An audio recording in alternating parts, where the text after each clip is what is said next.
Item ಯಾವುದೇ ಇರಲಿ try ಮಾಡಿ ಆಚಿ ಚಿಕನ್ ಮಸಾಲಾ. ಬೆಂಗಳೂರಿನಲ್ಲಿ ನಡೆದಿದೆ ಬೆಚ್ಚಿ ಬೀಳಿಸುವಂತ ಘಟನೆ. ಕಾಲೇಜು ವಿದ್ಯಾರ್ಥಿನಿಯನ್ನ ಹೊತ್ತೊಯ್ದು ಅತ್ಯಾಚಾರ ಎಸಗಲಾಗಿದೆ.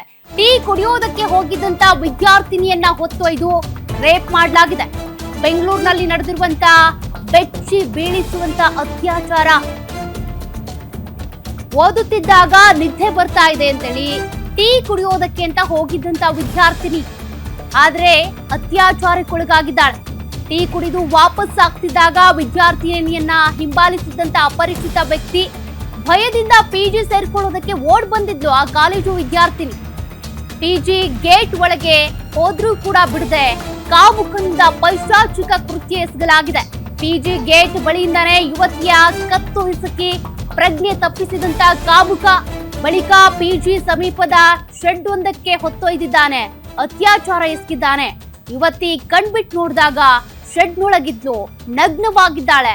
ಸೆಕ್ಯೂರಿಟಿ ಗಾರ್ಡ್ ನಿಂದ ಪೊಲೀಸರಿಗೆ, ಪಿಜಿ ಮಾಲೀಕರಿಗೆ ಮಾಹಿತಿ ರವಾನೆ ಆಗಿದೆ.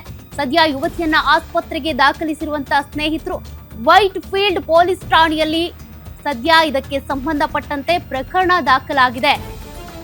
ಹಾಗಾದ್ರೆ ಪಿಜಿ ಎದುರುಗಡೆ ಸಿಸಿಟಿವಿ ಇಲ್ವಾ? ಅದ್ರ ಬಗ್ಗೆ ಈಗಾಗಲೇ ತನಿಖೆ ಆಗ್ತಾ ಇದೆ.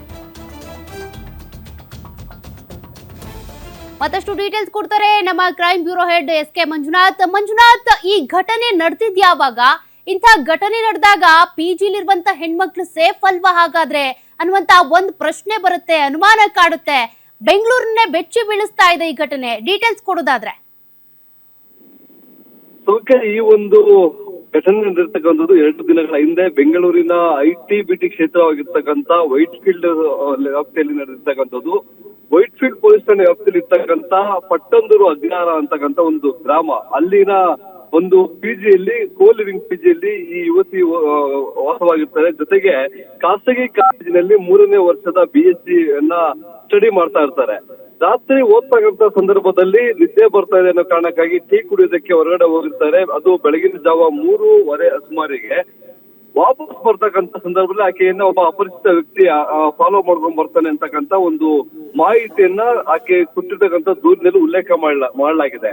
ಆತ ಫಾಲೋ ಮಾಡ್ಕೊಂಡ್ ಬರ್ತಕ್ಕಂಥ ಸಂದರ್ಭದಲ್ಲಿ ಭೀತಿಗೊಳಗಾದಂತ ಯುವತಿ ನೇರವಾಗಿ ಪಿಜಿಗೆ ಹೋಗೋದಕ್ಕೆ ಹೋಗ್ತಾಳೆ. ಆದ್ರೆ ಪಿಜಿ ಗೇಟ್ ಅನ್ನ ಪ್ರವೇಶ ಮಾಡಿದಂತ ಸಂದರ್ಭದಲ್ಲಿ ಆತ ಪಿಜಿ ಗೇಟ್ ಬಳಿಯೇ ಬಂದು ಆ ಯುವತಿ, ಕಾಲೇಜು ವಿದ್ಯಾರ್ಥಿಯಾಗಿರ್ತಕ್ಕಂಥ ಯುವತಿಯನ್ನ ಕತ್ತು ಇಸ್ಕುವಂತ ಕೆಲಸವನ್ನ ಸಹ ಮಾಡ್ತಾನೆ. ಆ ಸಂದರ್ಭದಲ್ಲಿ ಭೀತಿಯಲ್ಲಿದ್ದಂತ ಯುವತಿ ಪ್ರಜ್ಞೆ ತಪ್ಪಿ ಬಿದ್ದಾಗ ಆಕೆಯನ್ನ ಒತ್ತೊಯ್ದು ಅಲ್ಲೇ ಸಮೀಪ ಇರ್ತಕ್ಕಂಥ ಒಂದು ಶೆಡ್ ನಲ್ಲಿ ಆಕೆಯನ್ನ ವಿವಸ್ತ್ರಗೊಳಿಸಿ ಅತ್ಯಾಚಾರವನ್ನ ಎಸಗಿದ್ದಾರೆ ಅಂತಕ್ಕಂಥ ಒಂದು ಆರೋಪ ಮಾಡಿ ದೂರನ್ನ ದಾಖಲು ಮಾಡಿದ್ದಾರೆ. ಸದ್ಯ ಆ ಸಂದರ್ಭದಲ್ಲಿ ಆಕೆ ಪ್ರಜ್ಞೆ ಬಂದಂತ ಸಂದರ್ಭದಲ್ಲಿ ತನ್ನ ಮೈ ಮೇಲೆ ಯಾವುದೇ ರೀತಿಯಂತ ವಸ್ತ್ರಗಳಿರೋದಿಲ್ಲ. ಕಣ್ಬಿಟ್ಟು ನೋಡಿದಾಗ ಯಾವುದೋ ಒಂದು ಶೆಡ್ ನಲ್ಲಿ ಇರ್ತಾರೆ. ಆ ಭಯದಿಂದ ನಡ್ಕೊಂಡ್ ಬರ್ಬೇಕಾದ್ರೆ ಅಲ್ಲೊಬ್ಬ ಸೆಕ್ಯೂರಿಟಿ ಗಾರ್ಡ್ ಕಾಣಿಸ್ತಾರೆ. ಆತ ಮೊದಲಿಗೆ ಆಕೆಯನ್ನು ಕಂಡು ಗದರುವಂತ ಕೆಲಸ ಮಾಡ್ತಾನೆ, ಇಷ್ಟೊತ್ತಲ್ಲಿ ಇಲ್ಲಿ ಯಾಕೆ ಬಂದಿದ್ದೀರಾ ಅನ್ನೋದನ್ನ. ಆದ್ರೆ ಆಕೆ ನಡೆದ ವಿಚಾರವನ್ನ ಅಳುತ್ತಾ ಆತನ ಬಳಿ ಹೇಳಿದಾಗ ಅವರು ಪೊಲೀಸರಿಗೆ ಮಾಹಿತಿ ಕೊಡ್ತಾರೆ, ಜೊತೆಗೆ ಪಿಜಿ ಮಾಲೀಕರಿಗೂ ಮಾಹಿತಿ ಕೊಡ್ತಾರೆ. ನಂತರ ಸ್ಥಳಕ್ಕೆ ಬಂದಂತ ಅವರ ಸ್ನೇಹಿತರು ಯಾಕಂದ್ರೆ ಆಕೆ ಮೊಬೈಲ್ ಇರೋದಿಲ್ಲ, ಆಕೆ ಸ್ನೇಹಿತರನ್ನು ಸಂಪರ್ಕ ಮಾಡಿ ನಡೆದ ವಿಚಾರವನ್ನ ಎಲ್ಲ ಹೇಳಿ ನಂತರ ಪೊಲೀಸ್ಗೆ ದೂರನ್ನ ಕೊಡ್ತಾರೆ. ಸದ್ಯ ಆ ಯುವತಿಯ ಆರೋಗ್ಯ ಸ್ಥಿತಿಯಲ್ಲಿ ಯಾವುದೇ ರೀತಿಯಂತ ಆತಂಕ ಪಡುವಂತ ವಿಚಾರ ಇಲ್ಲ. ಆಕೆಯನ್ನ ಸಮೀಪದಲ್ಲಿರ್ತಕ್ಕಂಥ ಒಂದು ವೈದೇಹಿ ಆಸ್ಪತ್ರೆ ಅಂತ ಒಂದು ಖಾಸಗಿ ಆಸ್ಪತ್ರೆಗೆ ದಾಖಲು ಮಾಡಿ ಚಿಕಿತ್ಸೆಯನ್ನು ಸಹ ಕೊಳ್ಳಲಾಗ್ತಾ ಇದೆ. ಮತ್ತೊಂದು ಕಡೆ ಪ್ರಕರಣವನ್ನ ದಾಖಲು ಮಾಡ್ಕೊಂಡಿರ್ತಕ್ಕಂಥ ವೈಟ್ ಫೀಲ್ಡ್ ಪೊಲೀಸರು CCTVಗಳನ್ನ ಪರಿಶೀಲನೆ ಮಾಡಿ ಯಾವ ವ್ಯಕ್ತಿಯಿಂದ ಈ ಒಂದು ದುಷ್ಕೃತ್ಯ ನಡೆದಿದೆ ಥ್ಯಾಂಕ್ ಯು ಮಂಜುನಾಥ್ ಡೀಟೇಲ್ಸ್ಗೆ.